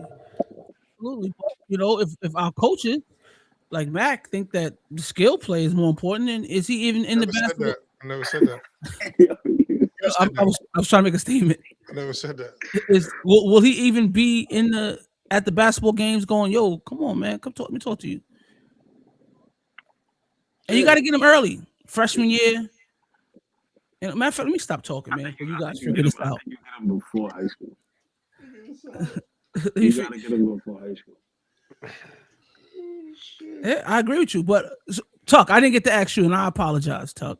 Nah, you good. It's lineman to me. Oh, there you go, Tuck. Lineman is most important, man. All right. Now, talk to me about the youth level. Are we developing linemen in youth football? to get them to love the game or to love being a lineman so that they can go up and play high school? Man, it's hard. Why? Who scores? But do we celebrate the linemen? Oh, absolutely. I do. But everybody don't do that. I mean, it's hard too with parents. I had a parent, and don't say their name, please. I'm not. He did flag. What you mean? He used to throw, catch. He did all that. Came to y'all. Had to put his hand in the dirt. Yeah, and it was a rude awakening for both of them, parent and player. Got you. But you also have to understand when it comes to linemen, like we all say we want linemen, correct? We all want that big line to protect our QB. Correct. But your line has to be full of fucking dogs. Like you have to be a dog at the line position, because you can't be soft playing that position. And I think the kids are so fixated on having the ball in their hands so much that we don't actually take the time to actually teach the right technique when it comes to linemen. Can you create a dog? Yeah, build their confidence up, definitely. So why are we not creating dogs? Like, so here's a question. It comes with coaching. So I'm about to get to that. Mac, E, do coaches want to develop kids, or do coaches just want to find kids that's ready to go? We got to say it in one of my group chats, man. We call it microwave football. Do guys want to develop kids, or do they want ready to go players? Like, are we creating dogs and creating good linemen? Or are we looking for some big kids that already know what they're doing? Because that's hard to find. Well, I think each level is following each other. So you could say the same thing. Do college coaches want to develop kids, or they just want to win right now? Not with the transfer portal there. Exactly. So then that trickles down. Do high school coaches want to develop kids, or do they want to win right now? Do youth coaches want to develop kids, or do they want to win nationals? Here's the problem. But here goes the problem. The motivation in college, I understand. My job is on the line. My livelihood. Some high schools are the same way. Let me finish, man. How I feed my family, right? How I put my kids through school. I understand the need to win now, the pressure, the amount of money on the line if my school wins a national championship or we go to a bowl game. That's not the case in high school. Yes, in isolated areas, Georgia, Texas, Florida, that stuff is on the line, right? Your job and livelihood is on the line for winning, right? There's a school, we were talking about this before, Matt. School in Florida that's had, I think it's Teddy Bridgewater School, has had 3 different head coaches in the last 3 years, and they've only lost like 1 game. They just bugging out there. But here in our area, right, in our home base, it's not one head coach losing his job for having a losing season. Why are we not developing? You mean in New York City? Our home base. Oh, okay. Yeah, I don't see too many coaches losing their job for not being successful. Not being successful. I don't really see that. So yeah, I mean, us being the outlier, I think we should be developing kids, but guys still want to win, which I guess you coach. I mean, people coach for different reasons. So some people coach to win, and say they got back-to-back championships. I mean, and to be honest, in conversations that people have, even you, Ed, you want to win. You want your program to win. Like, that is your goal. You don't want to lose to St. Anthony's. You don't want to lose to Stepinac. You don't want to lose to Farrell. So don't act like Mac, I don't want to lose in tic-tac-toe. I'm don't competitive. Don't cut me off. I hate when you do that. Don't act like you're this holier than thou. I'm going to develop my players the best way I can. And if we go 0-8, I'm fine as long as my players are super developed and ready for the next level. No, it's not what it is. So, Mac, I take me off that pedestal, right? I'm not trying to be holier than thou. What I'm saying to you is, why is developing like opposite of trying to win? I don't understand. Why can't I be a developer who's trying to win? Why can't I do both? You can try. We talking high school. We're talking youth. Which one? We talking high school. All right, cool. So you got to understand the kids are somewhere else in a youth program before they get to our high school, correct? Yes. So if that coaching down there in the youth is bad, how you expect a kid to break bad habits? You You have to coach have a him. you have to have a good coach though. Because you can just have a coach to tell him what to do, but if he's not a good coach understanding what needs to be done, he's not going to be developed. But that comes with reps in high school because there's more practice time than in the youth. Yep. Yeah, but also it depends on where you go to school as well. Because you also have those programs that have a winning culture. Like some coaches Oh, don't have, woo. they have a winning culture. They win every year, so they That might don't. be another show, man. So How you're to saying how to choose a school. Woo.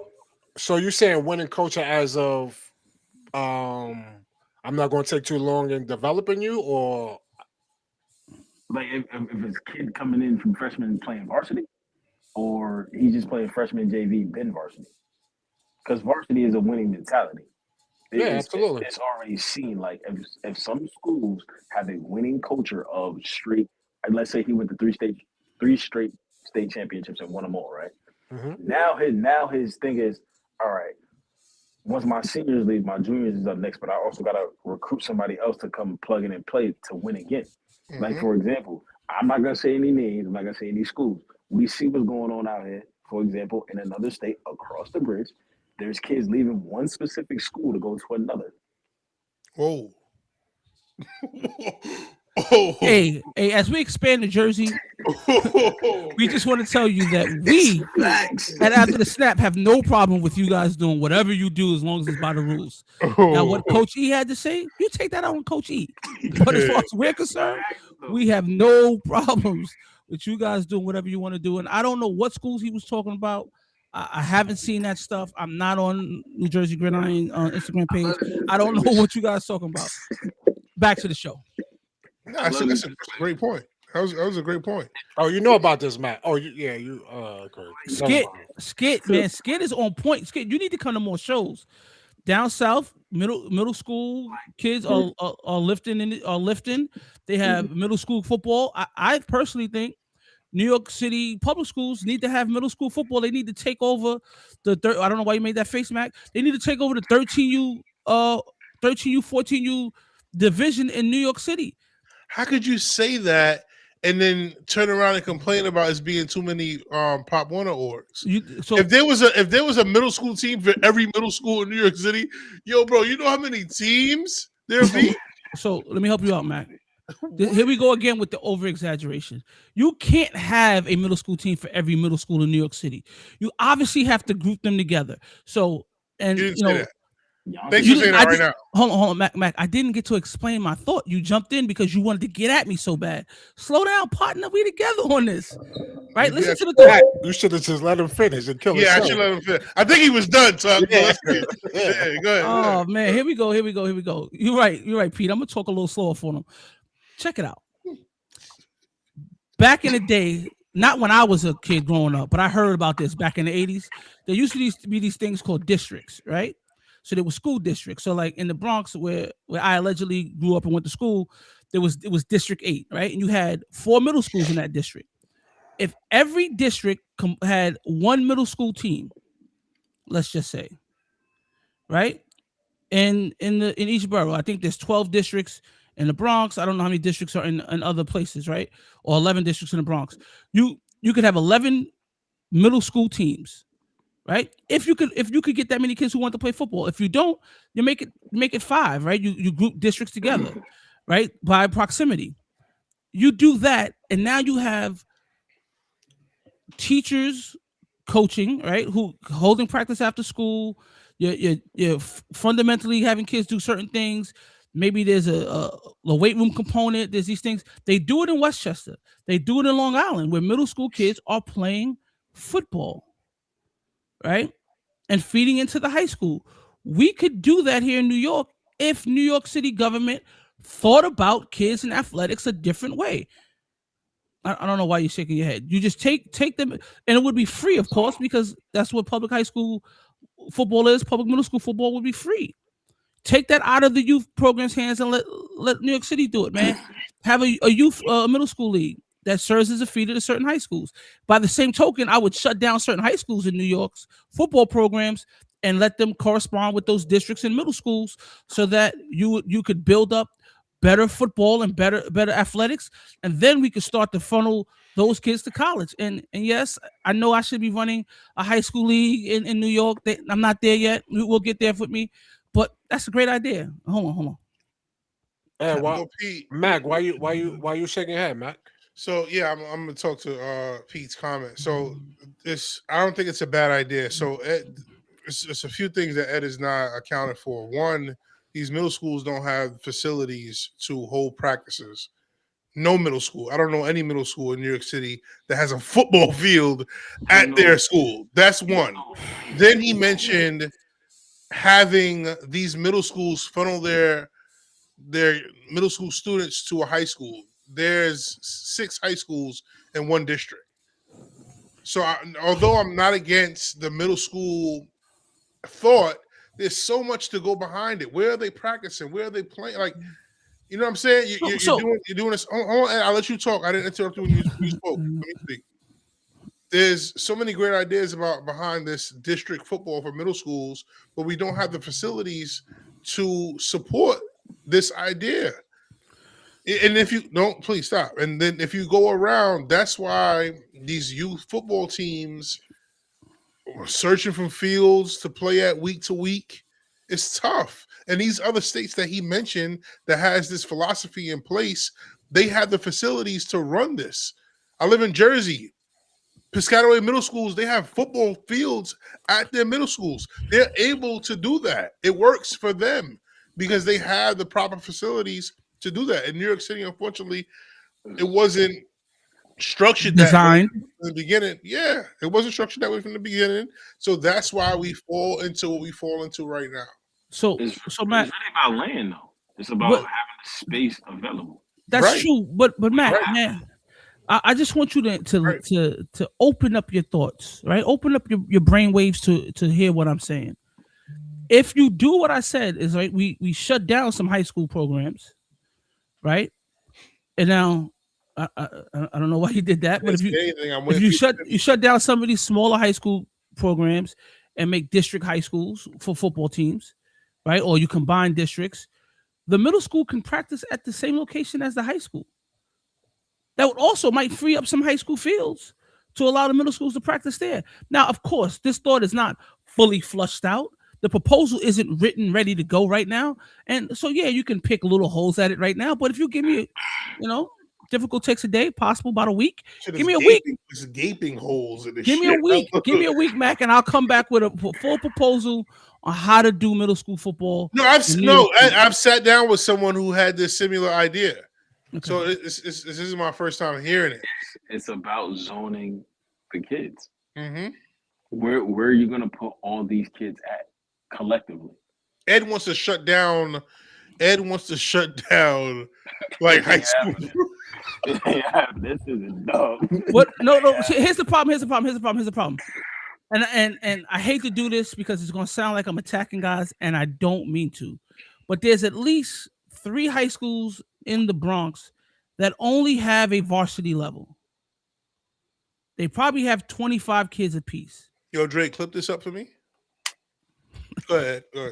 Mac, do the disclaimer. Yeah.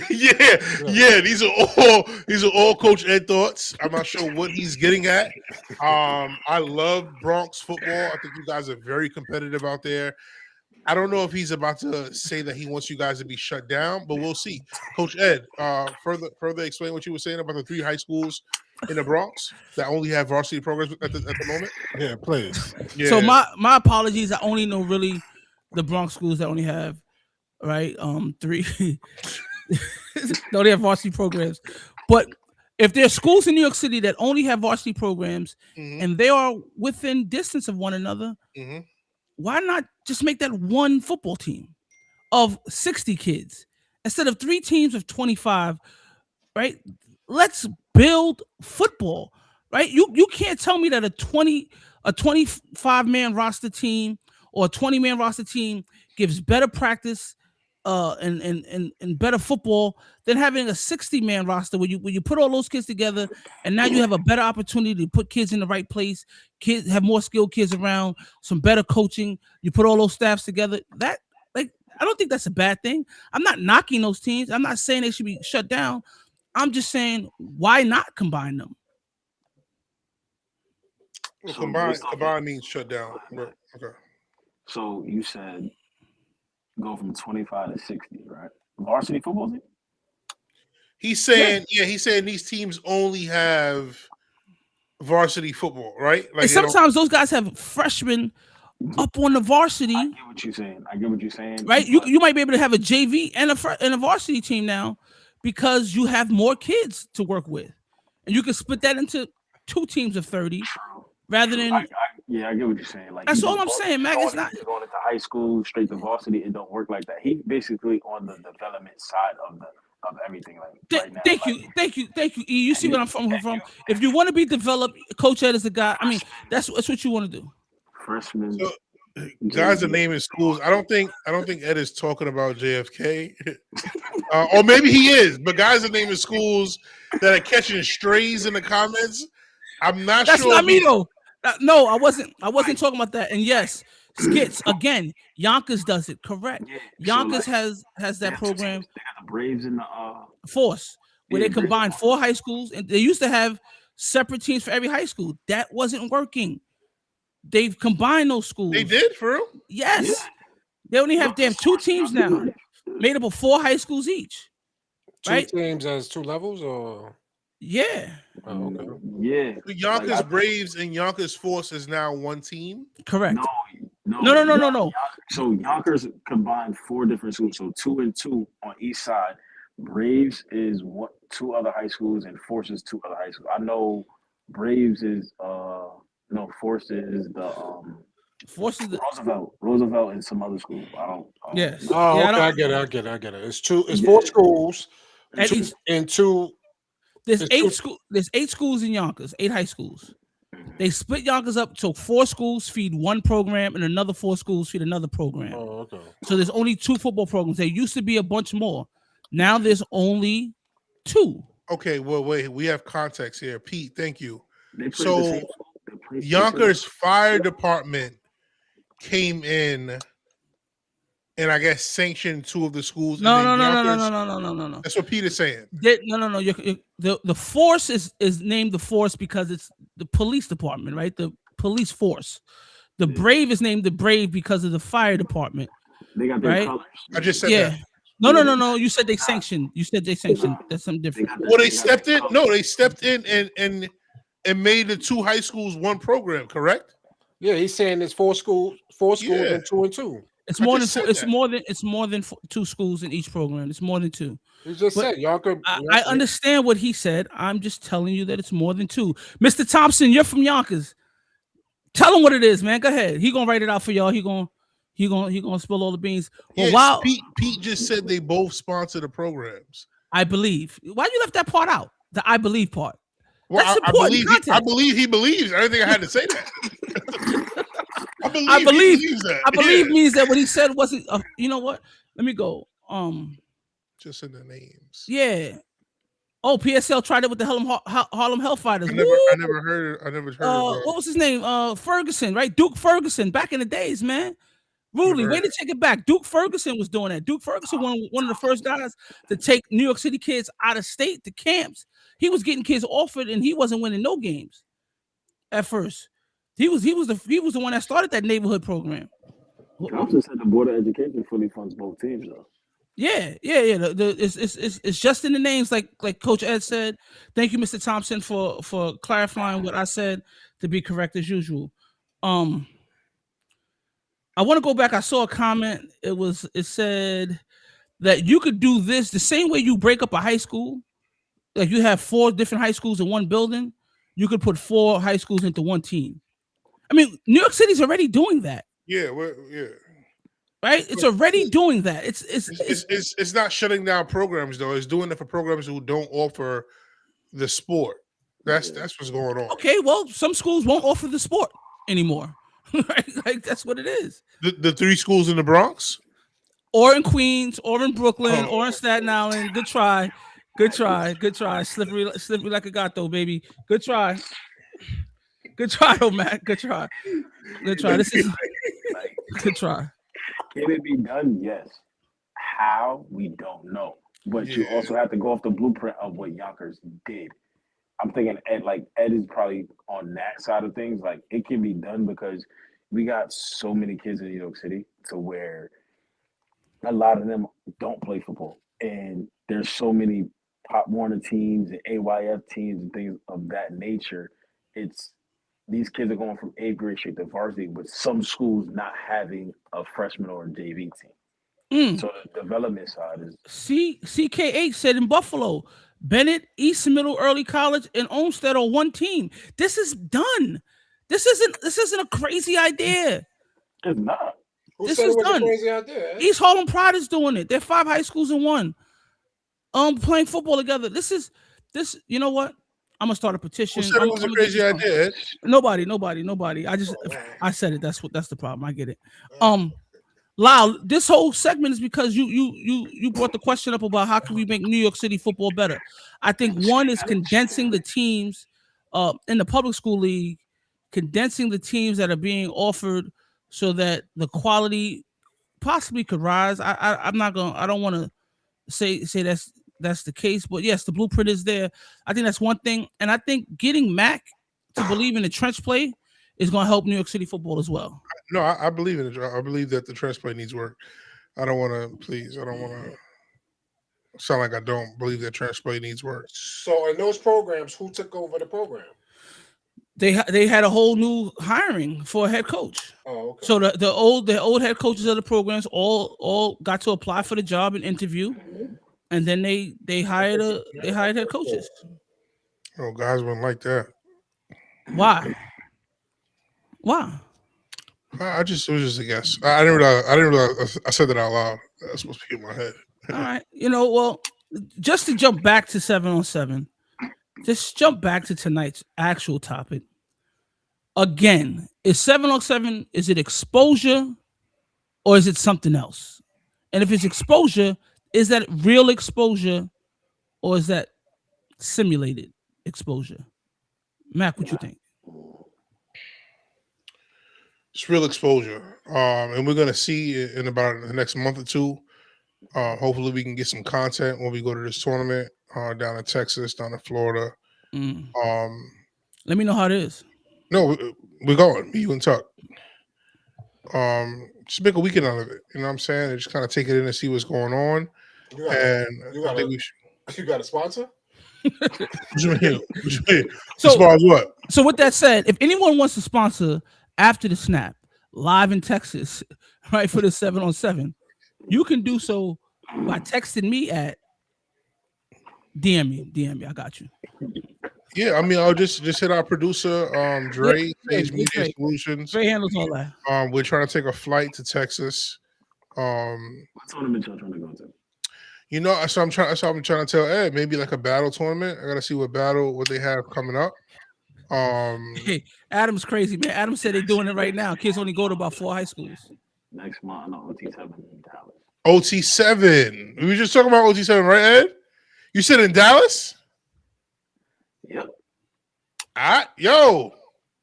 There it goes. Next month too, so. What's up? Next month, OT7, Dallas, Texas. Next month's my birthday month. I can't. I'm not gonna be able to make it. Stupid. I don't think it is. Bro. Nah, I just know because I know a kid that I know growing up. I know his parents and stuff like that, so I know he's going to OT7 and things like that. And my team's gonna be out in Dallas as well. Not saying they're throwing plenty of Coach, battle. How your team is getting down there, Coach? To Texas? Yeah. Fly. Oh, okay. ATL battle. Angel, man, welcome back, man. I wanted to talk to you earlier, and I ain't see you in the comments no more, man. It's crazy.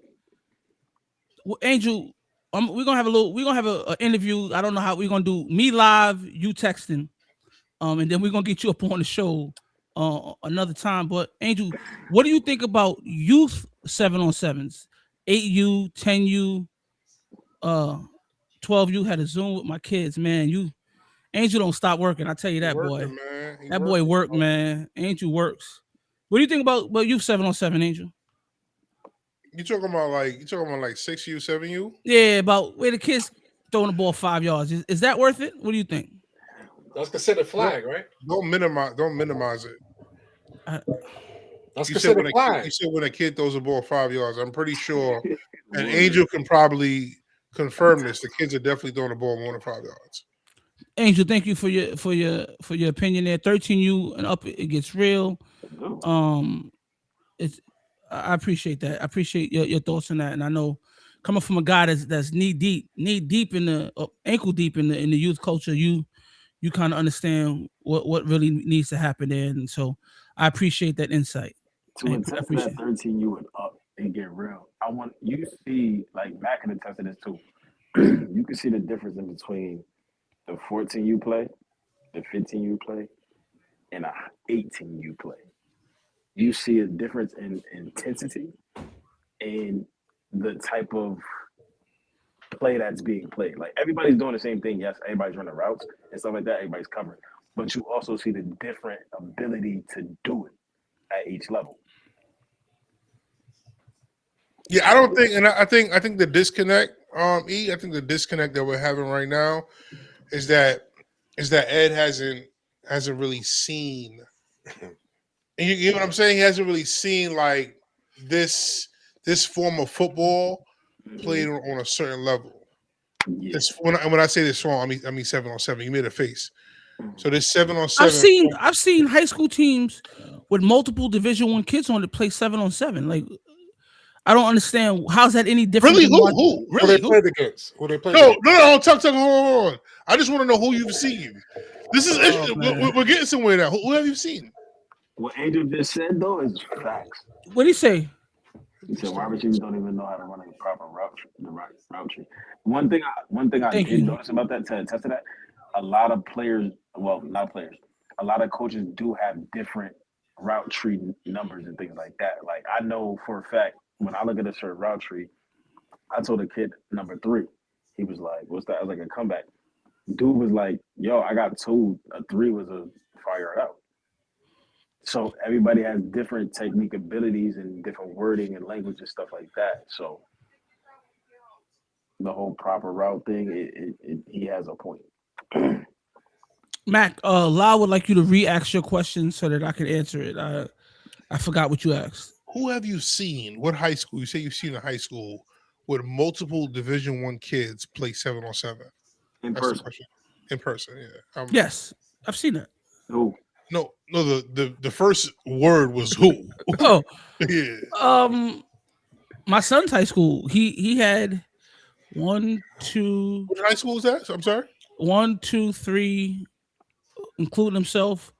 5 kids on offense who were Division I. What school? I'm sorry. Eventually went Division I, and then on defense. People don't know what school your son went to. And then on defense, yeah. And these were skills. These were skills. Yeah, 7-on-7. Tuck. That's yes. No, I'm saying they linebacker skills. Oh wow, yo, Tuck, he's getting wild hostile, bro. I'm just trying to answer the question. The people want to hear the answer. So my son's team had at least 7 or 8 Division I kids on offense and defense. I've watched another school who my son played against who had 7 or 8 Division I kids on their team. So you could have that happen right here. Nobody can confirm this because they don't know what schools you're talking about. Somebody said Iona Prep kids. Hey, yo. Iona Prep has 7 Division I kids. When my son was when my son was, yeah. Okay. I mean, maybe somebody in the comments can confirm or deny that. You want me to name them? You want me to name them? And who they played? Yeah, who was the team they played? Hayes. You want me to name them? Want me to name the kids? It's a simple yes or no, baby. Just simple yes or no. I can name them. Thank you. That's there you go. Someone confirmed it already. Yep. You had what is Ellis? I don't remember Ellis's other name, but Ellis is he's starting corner at Georgia. Justin Jolly, Darius, Jarrell Washington. Jalen White, Ethan Robinson. So Want the me to keep last going? time he, so the last time he Alex seen, Williams. You want me the to keep last going? time, That was one team. Other the teams. last, I'm not done yet. Other sorry, team: Siddiqui, uh, Jalen Smith, Henry Beelan, Tafari Blackstock, um, Damon Barnes. Like, Yo, that is funny do as you really shit. want me to keep that was on the other team? We could so easily. so what I'm pretty good at analyzing. So what you're saying is the last time you seen some decent 7-on-7 ball was 7 years ago.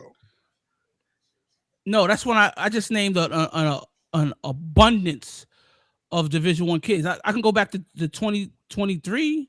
That was school too, right? Those school ball. I can go back to 2023 and 2024. I know the school I was at had Reed Jones. You know, you had Rich Beelan, you had Tyrone Smith, you had Jaden Biggio, you had